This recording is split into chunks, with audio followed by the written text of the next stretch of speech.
السلام عليكم ورحمة الله وبركاته.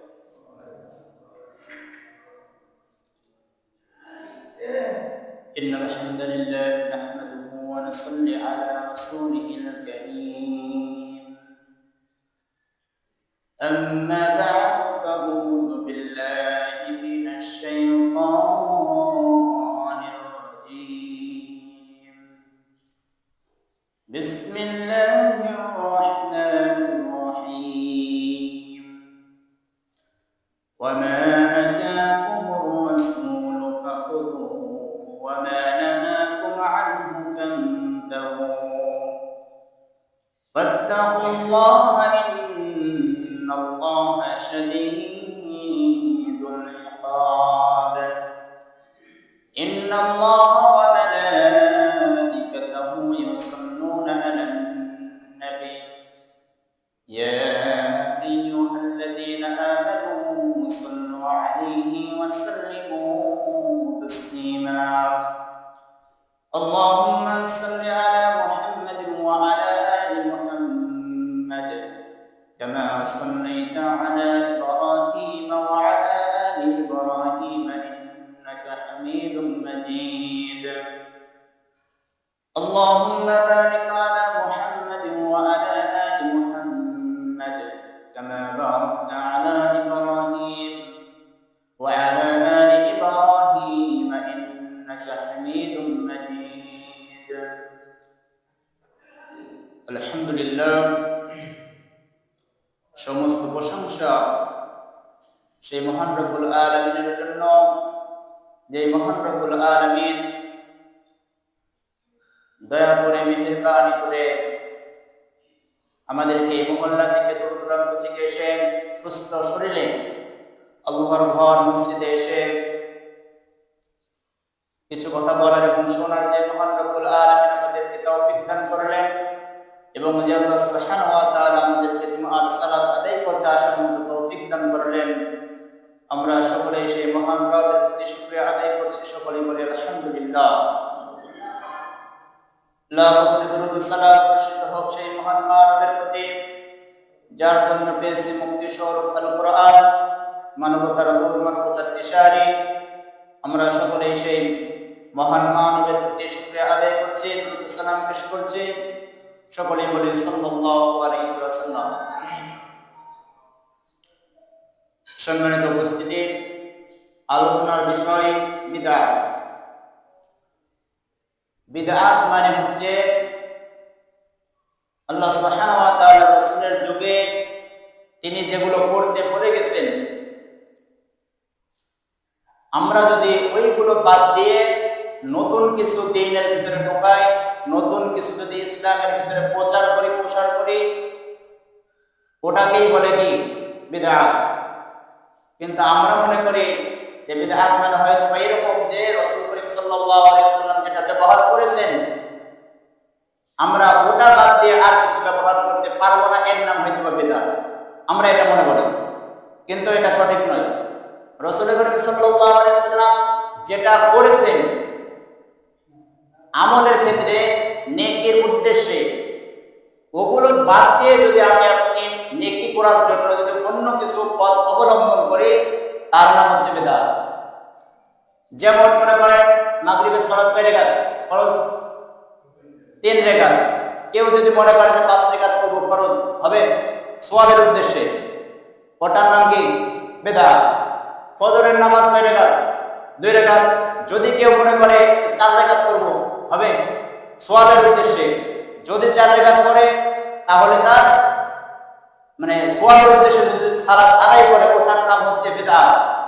যদি আপনি যেগুলো বাহ্যিকভাবে বা যেগুলো আমরা ব্যবহার করে থাকি সাধারণত জিনিস, সওয়াবের উদ্দেশ্যে কিন্তু নয়। যেমন আমি লাউড স্পিকারের কথা বলছি, এটাকে আমি সওয়াবের উদ্দেশ্যে কথা বলছি, সওয়াবের উদ্দেশ্য নয়। কিন্তু নবী করিম সাল্লাল্লাহু আলাইহি ওয়াসাল্লাম কি লাউড স্পিকারের কথা বলেছেন? বলেন নাই। কিসে বলেছেন? সরাসরি মুখে কথা বলেছেন। তাহলে যেইগুলো করলে আমরা সওয়াবের উদ্দেশ্যে যেগুলো আমরা করে থাকি নবী করিম সাল্লাল্লাহু আলাইহি ওয়াসাল্লাম ব্যতীত, ওগুলো হচ্ছে বিদআত। কিন্তু যেগুলোতে আমরা সওয়াবের উদ্দেশ্যে করি না, অর্থাৎ যেগুলো আমাদের ব্যবহার করতে হবে তাই করি, এগুলোর নাম কি নয়? বিদআত। নয়। আল্লাহ সুবহানাহু ওয়া তাআলা সূরা হাশরের 7 নম্বর আয়াতের মধ্যে বলছেন, ওয়া মা আতাকুমুর রাসূলু ফাকুযুহু ওয়া মা নাহাকুম আনহু ফান্তাহু ওয়াত্তাকুল্লাহা ইন্নাল্লাহা শাদীদুল ইকাব। রাসূল তোমাদের যা দিয়েছেন তা গ্রহণ করো এবং তিনি যা নিষেধ করেছেন তা বর্জন করো। কে বলছেন? আল্লাহ সুবহানাহু ওয়া তাআলা বলছেন যে রাসূল সাল্লাল্লাহু আলাইহি সাল্লাম তোমাদেরকে যেটা নির্দেশ দিয়েছেন সেটা তোমরা মানো, সেটা তোমরা গ্রহণ করো। আর রাসূল করিম সাল্লাল্লাহু আলাইহি সাল্লাম যেটা নিষেধ করেছেন ওটার থেকে তোমরা কি থাকো? বিরত থাকো বা ওটা করো না। আল্লাহ সুবহানাহু ওয়া তাআলা বলছেন। এরপরে বলছেন, আর আল্লাহকে ভয় করো, নিশ্চয়ই তিনি কঠিন শাস্তিদাতা। তাহলে আল্লাহ সুবহানাহু ওয়া তাআলা এই আয়াতের মধ্যে বোঝাতে চেয়েছেন যে রাসূল করিম সাল্লাল্লাহু আলাইহি সাল্লাম যেটা করেছেন সেটাই আমাকে আপনাকে করতে হবে। নবী করিম সাল্লাল্লাহু আলাইহি সাল্লাম যেটা করেন নাই সেটা আমার আপনার করা যাবে না। কিন্তু অনেক মানুষ এই যুক্তি দেয় যে তাহলে তো নবী করিম সাল্লাল্লাহু আলাইহি সাল্লামের যুগে ফ্যান ছিল না, নবী করিম সাল্লাল্লাহু আলাইহি সাল্লামের যুগে এত সুন্দর মসজিদ ছিল না, তাহলে আমরা এত সুন্দর মসজিদে কেন নামাজ পড়ছি, আমরা এত সুন্দর ফ্যান কেন চালাচ্ছি? এগুলো তো আমরা সওয়াবের আশায় করছি না। যেটা সওয়াবের আশায় করবেন আপনি ওটার নাম হচ্ছে বিদআত, যেটা আপনি সওয়াবের আশায় করবেন না তার নাম কি নয়? বিদআত হবে না ওটা। তাহলে যেগুলো আমাদের ব্যবহারিক জিনিস আমরা ব্যবহার করে থাকি সওয়াব আশায় না, সওয়াবের আশায় না, সওয়াব ব্যতীত আমাদের ব্যবহার করতে হবে, আমাদের জীবনে দরকার আছে এর জন্য আমরা যেগুলো ব্যবহার করে থাকি সেগুলো ব্যবহার করলে কোনো সমস্যা নেই। কিন্তু অনেকেই আছে এরকম যারা সওয়াবের উদ্দেশ্যে কিছু কাজ করে থাকে, তার নাম হচ্ছে কি? বিদআত। তাহলে সেই কাজ থেকে আমাদেরকে বিরত থাকতে হবে। আল্লাহ সুবহানাহু ওয়া তাআলা বলছেন সূরা হাশরের 7 নম্বর আয়াতে, যদি আপনি রাসূল করিম সাল্লাল্লাহু আলাইহি সাল্লামের যে পথ অনুসরণ করতে বলে গেছেন তিনি, সেই পথ অনুসরণ করে যদি আপনি না চলি তাহলে আমার আপনার জন্য আল্লাহ সুবহানাহু ওয়া তাআলা কি রেখেছেন? শাস্তি। কি রেখেছেন? শাস্তি। এরপর আল্লাহ সুবহানাহু ওয়া তাআলা সূরা মুহাম্মাদের 33 নম্বর আয়াতের মধ্যে বলছেন, ইয়া আইয়ুহাল্লাযীনা আমানু আতিউল্লাহা ওয়া আতিউর রাসূলা ওয়া লা তুবতিলু আ'মালাকুম। হে ঈমানদারগণ, তোমরা আল্লাহকে মান্য করো আর রাসূলের আনুগত্য করো, তোমরা তোমাদের আমল বাতিল করো না।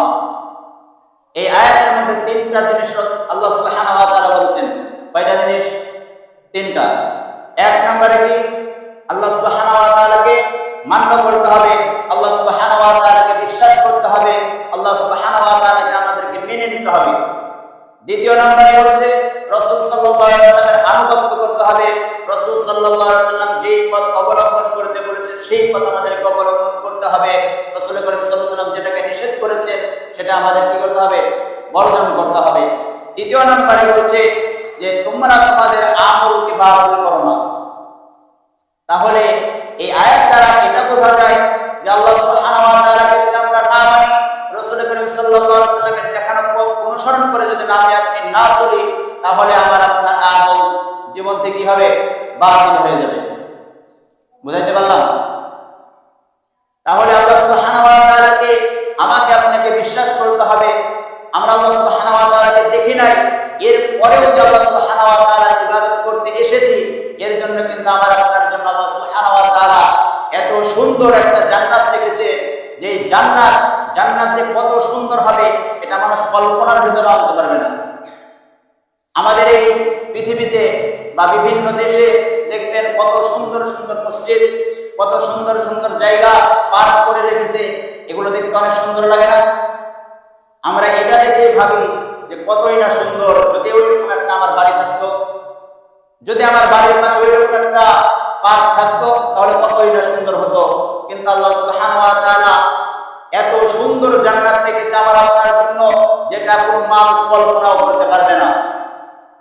আমি আপনি এই দুনিয়ার পিছে ছুটছি, এই দুনিয়ার পিছে কিছু টাকা পয়সার জন্য ছুটছি, এই দুনিয়ার পিছে আমি আপনি এটাই চিন্তা ভাবনা করছি যে কিভাবে আমি অন্য জনের থেকে বড় হব, কি তাই নয়? আমি আপনি সব সময় চিন্তা ভাবনা করি যে আর একতলা বাড়ি আছে আমার দুইতলা হবে কিভাবে, আর দুইতলা বাড়ি আছে আমার তিনতলা হবে কিভাবে। কিন্তু আমি আপনি এটা কল্পনা করি না যে এই পৃথিবীটা খুবই সামান্য, এই পৃথিবীটা খুবই তুচ্ছ। কিয়ামতের দিন বা পরকালের জীবন, মানে জান্নাতের জীবনের শুরু আছে কিন্তু শেষ নেই। কি আছে? জান্নাতের জীবনের শুরু আছে কিন্তু শেষ নেই। আর এই পৃথিবীর জমিনে বা আমরা যে পৃথিবীর জমিনে সৃষ্টি হয়ে এসেছি, এটার শুরুও আছে শেষও আছে। কিন্তু কিয়ামতের দিন বা জান্নাতের যেই ব্যক্তি যাবে, ওই ব্যক্তির জান্নাত মানে জান্নাত যে পাবে, এটার শুরু আছে কিন্তু শেষ হবে না। তাহলে আমরা জান্নাতের আশা কোনোদিনই করি না। আমরা জান্নাতের আশায় কোনোদিন নামাজ পড়ি না, জান্নাতের আশায় কোনোদিন ভালো কাজ করি না, জান্নাতের আশায় আমরা আল্লাহ সুবহানাহু ওয়া তাআলাকে বিশ্বাস করি না, মেনে নিই না, জান্নাতের আশায় আমরা রাসূল সাল্লাল্লাহু আলাইহি ওয়াসাল্লামের আনুগত্য করি না।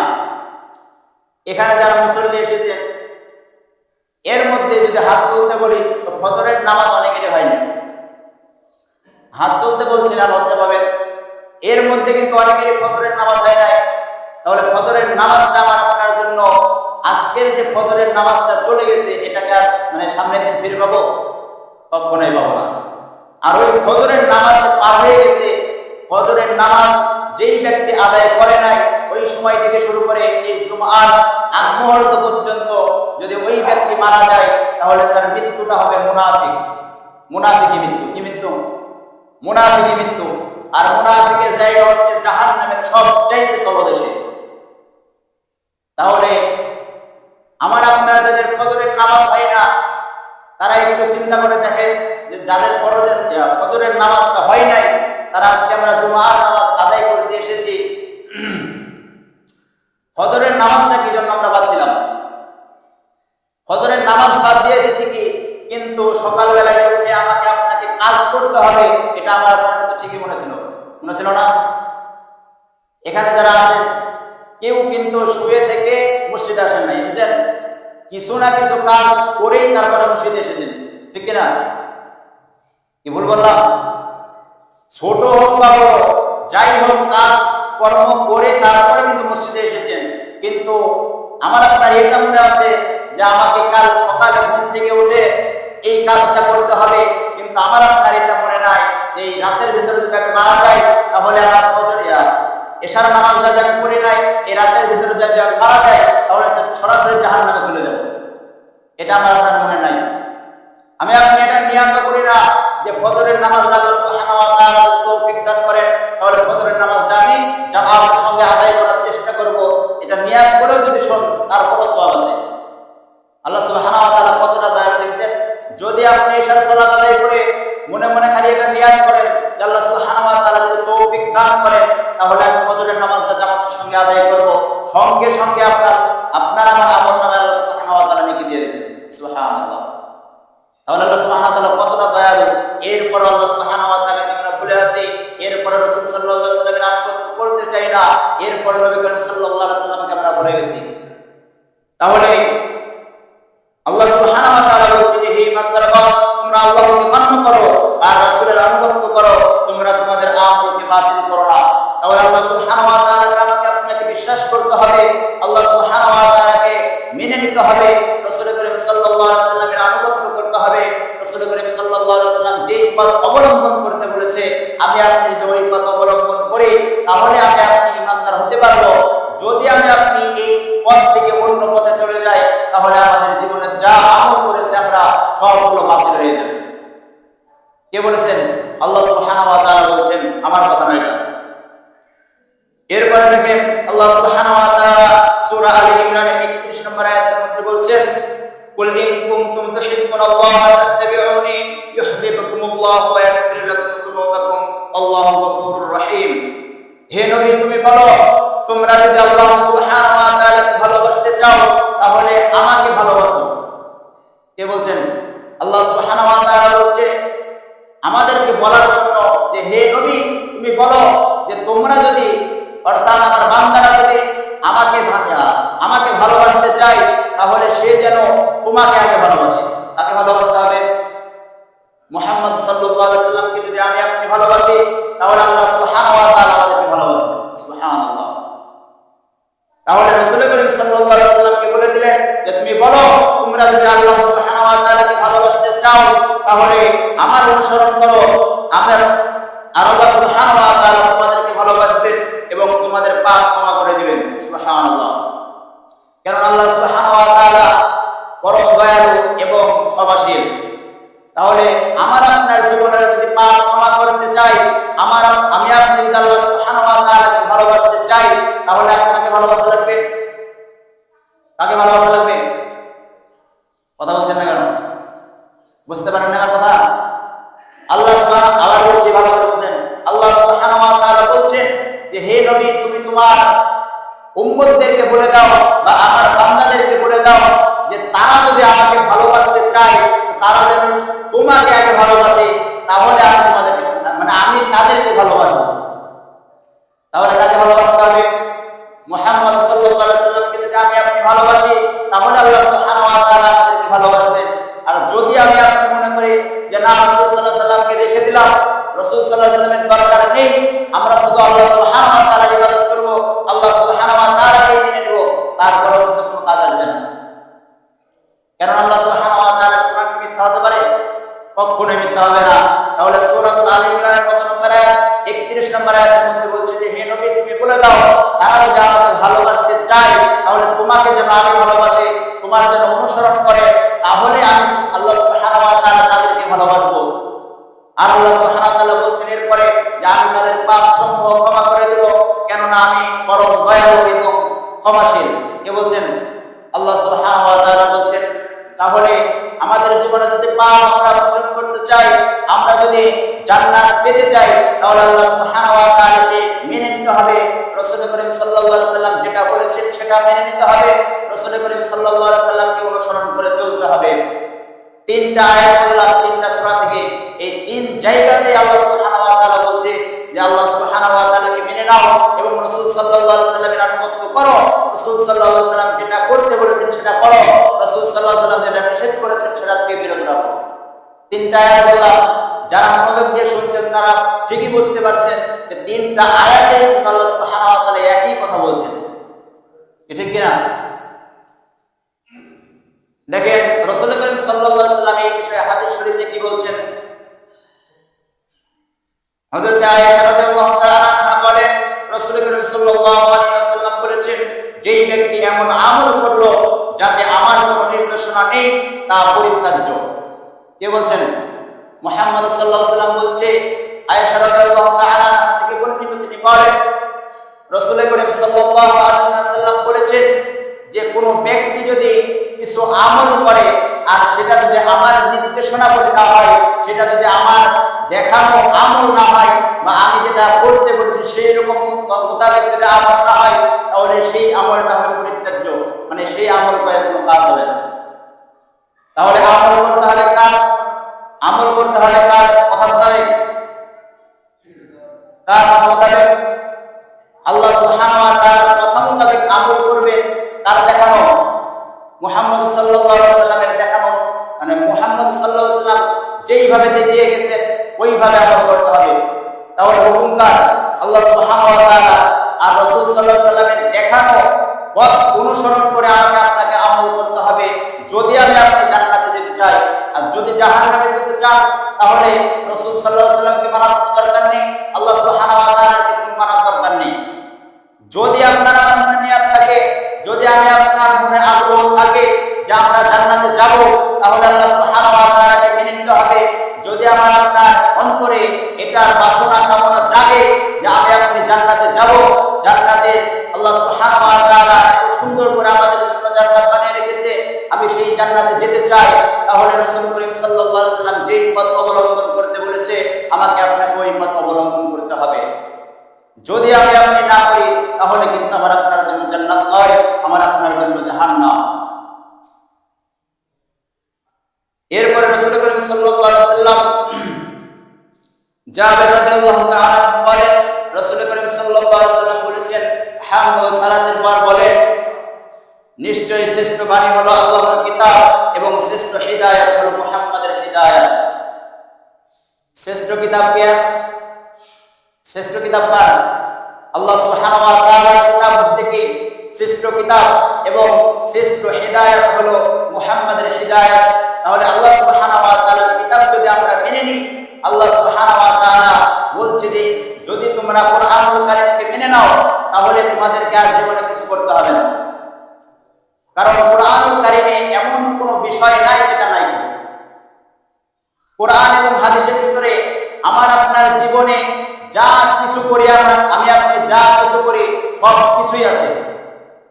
তাহলে দুইটা হাদিস এবং তিনটা যে কোরআনের আয়াত বললাম, এই পাঁচটা বিষয় কিন্তু একটাই জিনিস ইঙ্গিত করছে যে আল্লাহ সুবহানাহু ওয়া তাআলাকে বিশ্বাস করতে হবে, মেনে নিতে হবে, রাসূল করিম সাল্লাল্লাহু আলাইহি সাল্লামের আনুগত্য করতে হবে, রাসূল করিম সাল্লাল্লাহু আলাইহি সাল্লামকে অনুসরণ করে চলতে হবে। তাহলে আমি আপনি যদি জান্নাত পেতে চাই, যদি আমি আপনি জান্নাতে যেতে চাই, তাহলে আল্লাহ সুবহানাহু ওয়া তাআলাকে মেনে নিন। যদি আমি আপনি জান্নাতে যেতে চাই, তাহলে আল্লাহ সুবহানাহু ওয়া তাআলা আমাদেরকে নামাজ পড়তে বলেছেন, ফরজ রোজা পালন করতে বলেছেন, হজ করতে বলেছেন, যদি সামর্থ্য থাকে যাকাত দিতে বলেছেন। যদি আমি আপনি আল্লাহ সুবহানাহু ওয়া তাআলার এই কথাগুলো মেনে নিই, মুহাম্মদ সাল্লাল্লাহু আলাইহি সাল্লাম যেইগুলো কাজ করে গেছে, যদি মুহাম্মদ সাল্লাল্লাহু আলাইহি সাল্লামের জীবনী থেকে যদি আমরা তার মতো করে আমল করি, তাহলে কেবলমাত্র আমি আপনি জান্নাতে যেতে পারবো। আর যদি জান্নাতে যেতে না চাই, তাহলে আমার আপনার আমল করার কোনো দরকার নেই। তাহলে এই কথাটা যে বললাম, এটা আমি আপনি আপনাদেরকে বলছি যে আপনারা যখন বিশ্রাম নিতে যাবেন, রাতে যখন শুইতে যাবেন, তখন বালিশে মাথা দিয়ে ভাববেন যে আমি কি আসলেই জান্নাতে যেতে চাই না জাহান্নামে যেতে চাই। যদি জান্নাতে যেতে চান, তাহলে এটাই মনে মনে আজ থেকে নিয়াত করবেন যে হুজুর যে কথাটুকু বলল, এই কথার উপরে আজ থেকে শুরু করে আল্লাহ সুবহানাহু ওয়া তাআলাকে বিশ্বাস করে, মুহাম্মদ সাল্লাল্লাহু আলাইহি সাল্লামকে বিশ্বাস করে আজ থেকে জীবন চলা শুরু করব। এই কথাটা আজকে আপনাদের কাছে আমি অনুরোধ করলাম যে এই কথাটা সকলেই ভাববেন রাতে যখন শুইতে যাবেন তখন। আল্লাহ সুবহানাহু ওয়া তাআলা আমাদের সকলকে মানার এবং বোঝার তৌফিক দান করেন। সকলে বলি আল্লাহুম্মা আমিন। আল্লাহ সুবহানাহু ওয়া তাআলা আমাদের সকলকে সুস্থ রাখুন। আল্লাহুম্মা আমিন। ওয়া আখিরু দাওয়ানা আলহামদুলিল্লাহ। আসসালামু আলাইকুম ওয়া রাহমাতুল্লাহ।